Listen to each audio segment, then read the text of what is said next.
Fala, família do Agro, tudo bem com vocês? Vamos começar mais um episódio do Agro e Prosa Podcast. Aqui sempre tem entrevistas fantásticas com pessoas incríveis. Temos também o canal Agro e Prosa no YouTube. Que tal dar uma passadinha por lá e assistir as entrevistas que você ouve por aqui? E se você achar que vale a pena, vai lá, se inscreve no canal. O like eu tenho certeza que você vai deixar por lá, né? E se você conhecer alguém que possa se interessar por algum dos assuntos dos vídeos, então compartilha. Simbora então para mais um Agro e Prosa Podcast. Rural, urbano e imóveis, onde o campo e a cidade se encontram com perfeição. Somos especialistas em comercialização de fazendas, lotes para ranchos, chácaras e sítios. Acredite, encontrar o lugar dos seus sonhos é mais fácil do que você imagina. Realize o sonho de viver em harmonia com a natureza. 992805757. Siga Rural Urbano Imóveis RV nas redes sociais. A minha entrevistada de hoje é Monique Hoffman, que é médica veterinária e é coordenadora da linha de grandes animais da Sintec do Brasil. E o tema da nossa entrevista será o perigo dos parasitas internos e externos para os bovinos. Monique Hoffman, tudo bem com você? Oi, Divino, tudo ótimo e contigo? Maravilhoso, prazer ter você aqui, seja muito bem-vinda, viu? Eu que agradeço, obrigada pelo convite, viu? Ainda mais pra gente falar de um tema tão importante, né? Pois é, me conta, há quanto tempo que você é médica veterinária? Olha, eu sou formada em 2019, então a gente tem aí 4 aninhos. Já tem uns dias já. Dá pra ver bastante coisa em 4 anos, viu? E você sempre gostou de grandes animais? Por que você escolheu essa área para trabalhar? Me conta. Olha, sempre gostei, mas achava que era um pouco distante trabalhar com isso. Mas eu fiz faculdade na USP de Pirassununga, e é um campus bem voltado para grandes animais. E aí foi paixão de vez. Podendo ter o contato com os animais, aí não teve volta. Aí foi grande animal, dali para frente não voltei mais atrás. E como é que você chegou na Sintec do Brasil? Na Sintec eu entrei fazem 7 meses, como coordenadora de produtos da linha de grandes animais. Minha carreira toda foi direcionada aí para grandes animais, principalmente para ruminantes, e voltada para a área de marketing. Então, há 7 meses me surgiu a oportunidade de estar entrando nessa empresa, uma empresa em expansão, cheia de novidade, chegando no mercado. Taurus é um deles, mas cheio de coisa nova. Então, para mim é um prazer estar trabalhando na empresa e podendo trabalhar em tanto projeto que vai trazer aí muitas coisas novas para os nossos clientes e também pensando aí na produtividade do nosso rebanho da pecuária, né? Não, mas então já aproveita e conta para nossa audiência quem que é essa empresa nova, cheia de tantas novidades assim, ué. A Sintec do Brasil é uma empresa que ela é 100% nacional, ela está há 18 anos no mercado e é uma empresa que tem aí o seu portfólio de pequenos animais e também o portfólio de grandes animais, principalmente aí pensando em bovinos e equinos, tá?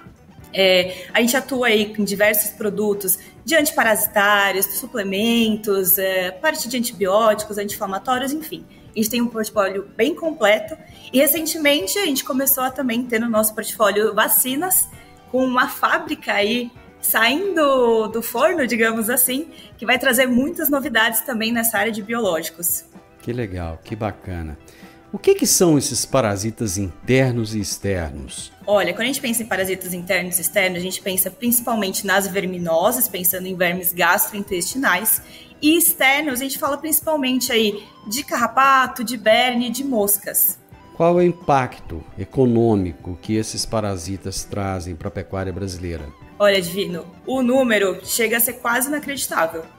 A gente tem pesquisas aí que saíram por volta de 2014, 2015, que chega a ser entre 65 a 70 bilhões de reais por ano que a gente perde por causa desses parasitas. Ah, peraí, você errou. Não, errei. Fala de novo, quanto que é? 65 a 70 bilhões por ano que a gente perde por causa desses parasitas. Mas é dinheiro demais. É dinheiro que a gente não pode deixar passar, não é mesmo?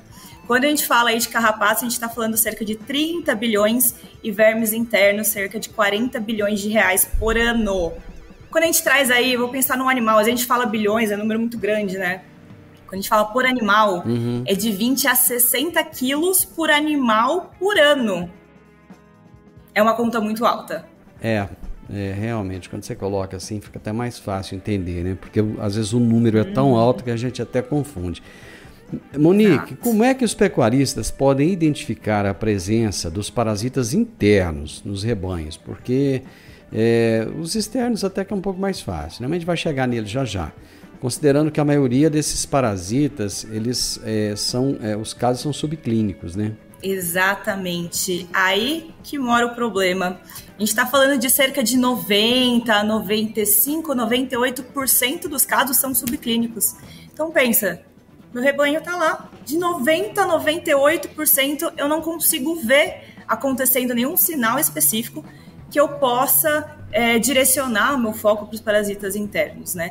Então esse é um grande desafio que a gente tem quando a gente fala de parasitas internos. Quando eu tenho algum sinal clínico, que é esses 2% até 10% dos casos, né? São sinais clínicos nada específicos. Então, eu estou falando de um animal que o pelo não vai ter brilho, o pelo vai estar mais quebradiço, pelos mais arrepiados, o animal que pode apresentar uma diarreia, né? Você vê que é um animal que ele está perdendo peso. Mas quando a gente pensa nesses sinais clínicos, nenhum é tão específico que vai me direcionar logo para as verminoses. E isso é que faz com que a gente demore, às vezes, para ter uma assertividade de fazer uma prevenção ou um tratamento, que aí a gente vê o nosso dinheiro indo para o ralo. Acaba que são sintomas muito genéricos, né? Muito genéricos, muito genéricos. Nenhum específico ao ponto de a gente já direcionar o tratamento específico para as verminoses. De que maneira que as diferenças climáticas e regionais do Brasil, esse país tão grande, né, influenciam no ciclo de vida e na infestação desses parasitas? Existem diferenças ou não? Existem diferenças sim, principalmente quando a gente fala... Bom, a gente já vai entrar um pouquinho na parte mais específica, pensando no ciclo dos carrapatos, tá? Dos carrapatos e também dos vermes internos. Tá. Mas pensando aí, vamos falar primeiro dos carrapatos. Os carrapatos... eles funcionam, digamos, em gerações, né? São em ondas. Mesmo que eu tenha prevalência por grande parte do ano, eu tenho momentos que eu tenho um pico de prevalência desse carrapato. Então, acontece que regiões, por exemplo, no centro-oeste, eu acabo tendo aí 4 a 5, às vezes 6 gerações de carrapatos, enquanto no sul, por exemplo, eu costumo ter cerca de 3 gerações do carrapato. E por que isso? No sul, principalmente pelo inverno mais rigoroso.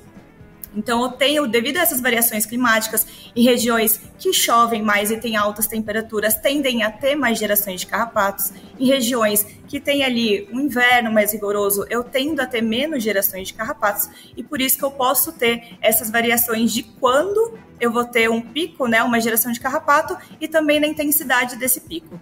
Esse ano, com o El Niño, está chovendo mais no sul e está chovendo menos aqui no centro-norte do Brasil, né? Aqui no centro-oeste, onde eu estou, tem chovido quase nada. Aliás, o pessoal está aí desesperado porque as chuvas estão realmente muito escassas. Isso pode trazer alguma diferenciação nessas ondas? Sim, eu posso ter esse momento que a gente está vivendo, geralmente a gente chama de primeira onda, primeira geração do ciclo do carrapato, né? E quando eu tenho uma demora mais para entrar e ter as primeiras chuvas, um período de chuvas mais significante, geralmente eu atraso essa primeira geração e eu tenho uma primeira geração um pouco depois. E isso faz com que as próximas gerações também tendam a ser um pouco depois do que o costume, né? Quando a gente acaba comparando com anos que começaram as chuvas antes.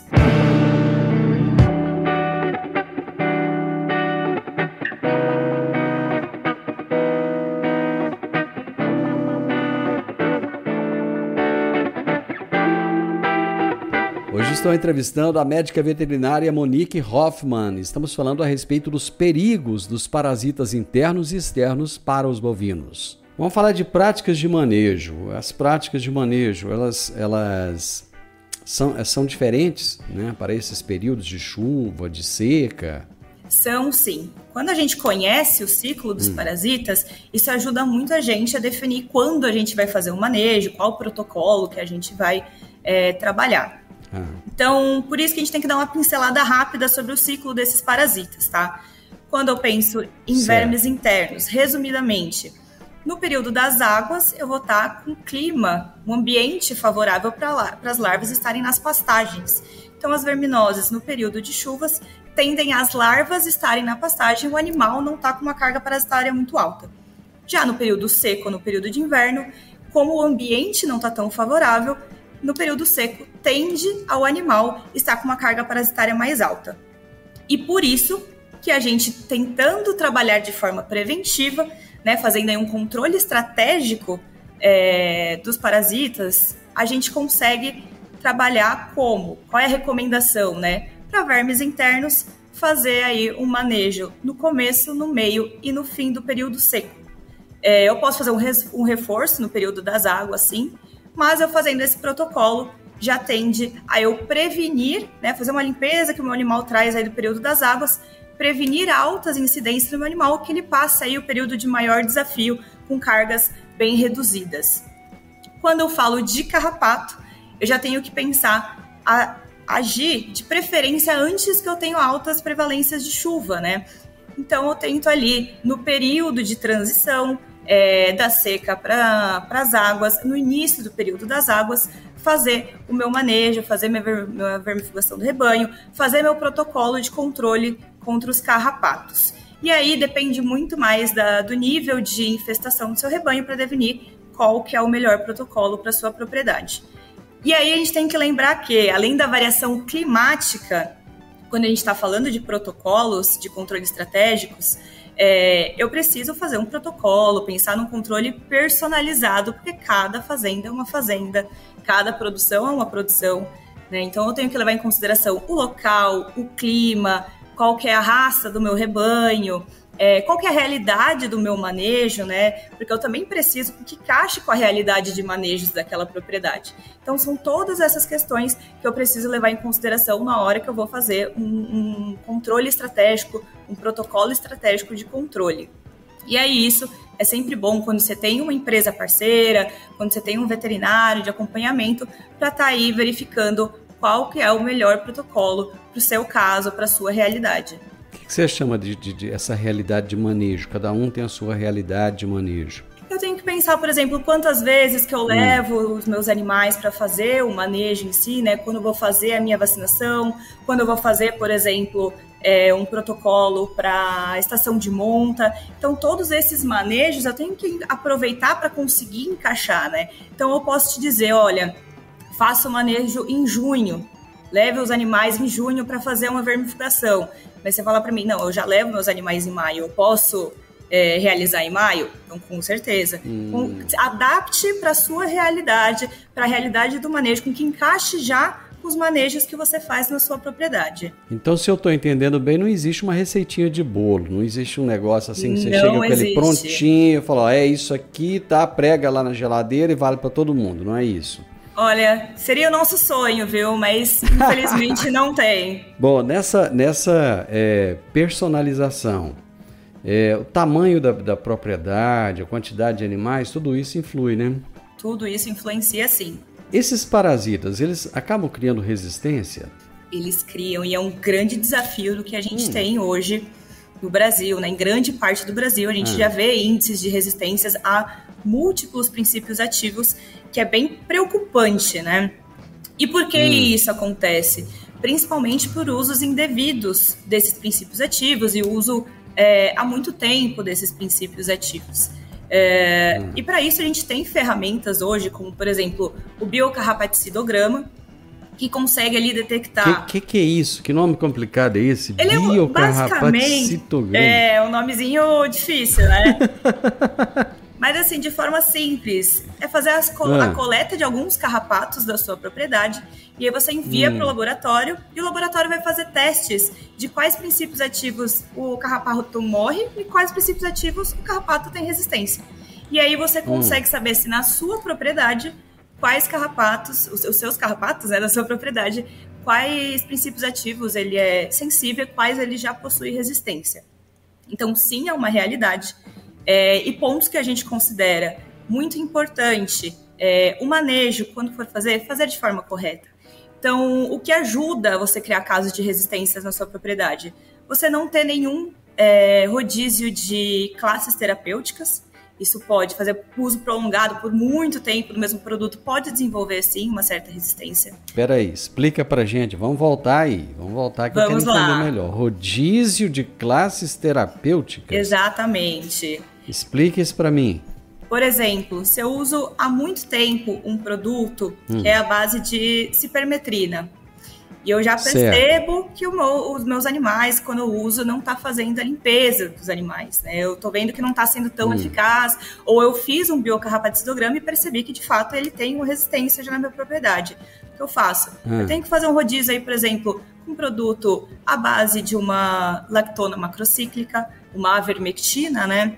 Ou, por exemplo, a base de fipronil, a base de fluazuron. A gente tem vários princípios ativos no mercado, por isso que existe a importância de você está fazendo esse rodízio de princípios ativos ao longo do tempo, de classes terapêuticas, né? Porque às vezes a gente fala, tem que mudar de produto, e você acaba pegando um produto que é o mesmo princípio ativo, né? Só muda o nome comercial. Então é importante estar atento a estar mudando esses princípios ativos para que não tenha aí, para a gente dificulte com que exista uma resistência ao carrapato, a esses princípios ativos que você costuma trabalhar. Eu acho que o mais bacana mesmo é conversar com o veterinário, não é? Pegar uma informação técnica, né?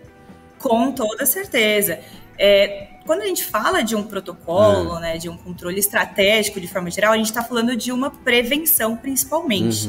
E sempre é importante você ter um veterinário, não só para isso, tá? O veterinário não é porque eu sou da classe, não, mas o veterinário é extremamente importante para estar te acompanhando, para fazer uma indicação, para estar te ajudando a enxergar gargalos, né?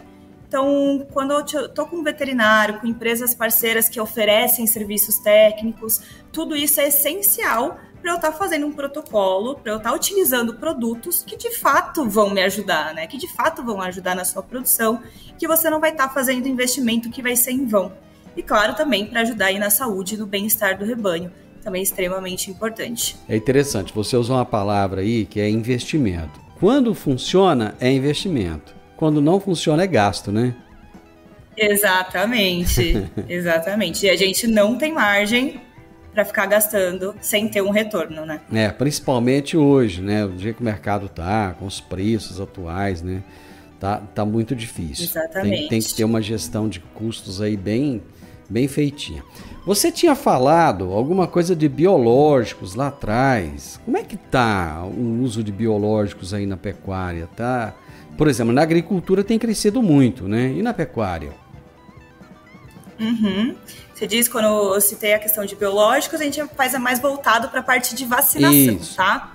Certo. A parte de vacinação, a gente já tem as nossas vacinas que são de uso obrigatório, né? Que é a febre aftosa, que algumas regiões já teve aí a diminuição, né, da vacinação obrigatória, brucelose, enfim, a gente já tem as vacinas que são obrigatórias, mas a gente tem diversas outras vacinas que são importantes para a gente ajudar aí a gente melhorar nossos índices produtivos e também reprodutivos. Então, por exemplo, uma vacina de PVD... Cita alguns exemplos aí para nós. Vacina, por exemplo, de leptospirose.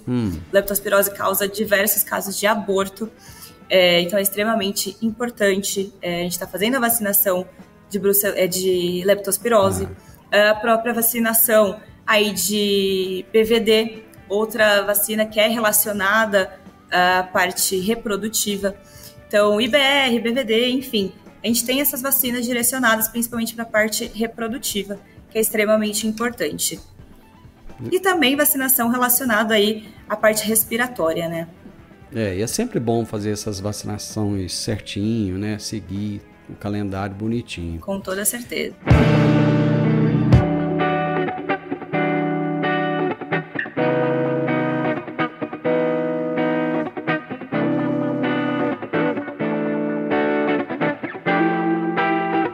A Monique trouxe números aqui que são assustadores. É isso mesmo, a pecuária brasileira tem perdido muito dinheiro por causa de parasitas, principalmente os internos.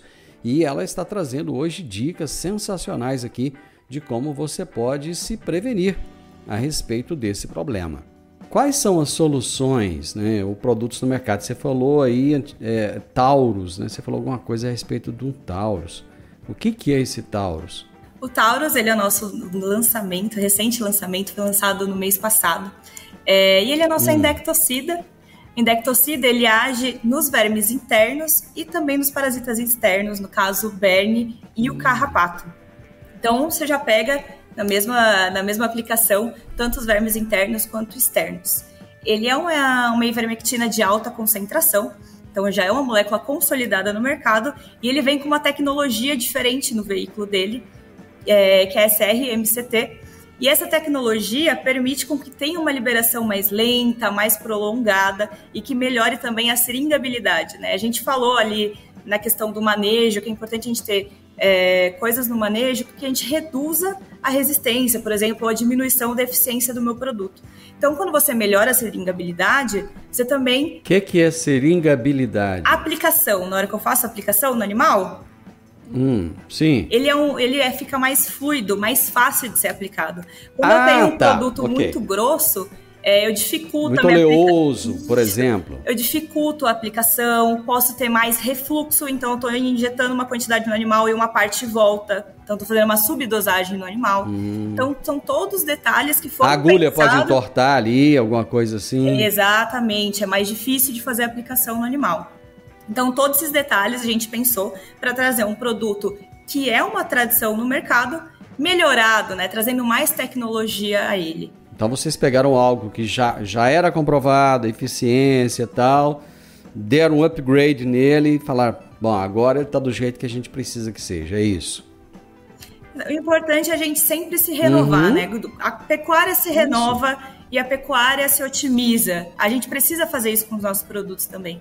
Então, por que não trazer algo que é uma tradição, que já é consolidado, com melhorias, né? O que a gente pode melhorar, o que já está bom. É o que a gente sempre se pergunta na pecuária. E a gente aqui, a nossa função, a função do lado de cá, é a gente também se questionar para o que a gente pode fazer para acompanhar aí esses aumentos da pecuária. Monique, a pecuária brasileira tem melhorado tanto, né? Tem crescido, os pecuaristas eles têm buscado tantas informações, eles têm buscado se adequar, até porque eles sabem que se eles não se adequarem, eles estão fora do mercado, né? Só vai ficar quem for realmente muito eficiente. Eu gostaria que, no final da nossa prosa agora, você deixasse alguns conselhos, né, para esses pecuaristas que estão sempre buscando se aprimorar, né, visando um controle, né, eficiente dos parasitas internos e dos parasitas externos também dos rebanhos.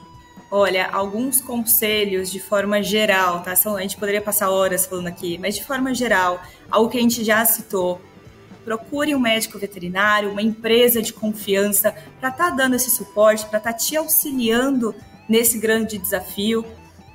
Não veja, como a gente falou também, alguns gastos como apenas gastos, são investimentos, né? Falando superficialmente, quando a gente fala de parasitas, a gente falou aqui, de 20 a 60 quilos que eu perco por animal por ano. Se a gente está falando de 2 arrobas, a gente não pode ter essas perdas pensando que a gente vai utilizar aí, o custo vai sair cerca de até R$8, um pouquinho mais, um pouquinho menos, dependendo de qual o protocolo completo que você use, né? Para fazer esse controle por animal, né? Eu estou utilizando, R$10 por animal e eu estou tendo um retorno de R$200, R$250, né, pessoal? Às vezes, quando a conta aperta, a gente tem a tendência, de fato, a tentar cortar alguns investimentos, mas é um caminho que ele lá na frente vai cobrar. Esses investimentos precisam ser feitos para que você mantenha a sua produtividade e melhore a produtividade no seu rebanho. Então, procure o veterinário, uma empresa parceira e não deixe de investir no que vai te gerar produtividade, né? É o que a gente falou, o que não gera, o que de fato acaba sendo mais supérfluo, a gente vê de uma forma negativa, mas o controle dos parasitas é algo sério, é algo que traz muitos prejuízos no rebanho, a gente não pode negligenciar, não só porque a gente não enxerga, tá? Eles são inimigos que estão presentes e a gente precisa dar a devida atenção e também fazer os investimentos necessários e os controles necessários para a gente não deixar com que a gente tenha percas aí consideráveis que vão fazer falta lá na frente. E principalmente num país tropical como o nosso, né? Exatamente. Levando em consideração as altas temperaturas, levando em consideração que a gente está num ano com as chuvas irregulares, então realmente tem que ter uma preocupação muito grande, né, Monique? Exatamente. Monique, eu gostei da nossa prosa, viu? Achei tão bom. Eu Eu achei ótima também. Eu poderia ficar horas aqui conversando com vocês. Vamos fazer o seguinte, em vez de ficar horas agora, a gente fraciona e você volta outras vezes, tá bom? Ah, maravilhoso. Adorei. Obrigado, foi um prazer ter você aqui. Parabéns, né, por esse trabalho, parabéns pelas explicações, né, dessa maneira fácil. Eu gosto dessa maneira fácil da gente conversar com o pecuarista, com o produtor, né? Falar a língua dele, falar de um jeito que ele entende. É tão bom. E você falou. Obrigado, viu? Que ótimo. Eu agradeço a oportunidade, agradeço a conversa, que foi ótima. E quem tiver interesse em saber mais, quiser entrar em contato com a gente, eu fico à disposição e toda a Sintec fica à disposição de a gente bater um papo a mais sobre isso, tirar qualquer dúvida que possa vir a aparecer. Como é que as pessoas acham vocês? Pode entrar através do nosso site www.sintec.com.br ou nossas redes sociais Sintec Grandes Animais. Sintec é com S e com Y, né? Exatamente, e ser mudo no final. Tá bom. Vai que ajuda a aparecer aqui para quem assistiu o vídeo. Monique, um abraço para você, até mais. Obrigadão, um abraço. Eu conversei com a médica veterinária Monique Hoffmann. Ela é coordenadora da linha de grandes animais da Sintec do Brasil. E nós falamos a respeito do perigo dos parasitas internos e externos para os bovinos. O podcast Agro e Prosa tem o objetivo de falar do agronegócio de forma fácil, simples e descomplicada. Diariamente conversamos com os maiores atores do agro e abordamos os mais diversos assuntos de interesse de produtores rurais, técnicos, pesquisadores, profissionais da área e simpatizantes do agronegócio. Se você gosta do nosso podcast, então você pode nos ajudar. É muito simples. Basta seguir-nos nas principais plataformas de streaming e também no YouTube. Se você deixar um gostei, compartilhar os episódios e deixar um comentário, já vai nos ajudar muito a dar relevância tanto ao podcast quanto ao canal. E o mais importante de tudo, nos siga para receber notificações de novos vídeos e episódios. Um grande abraço para você e até a nossa próxima prosa.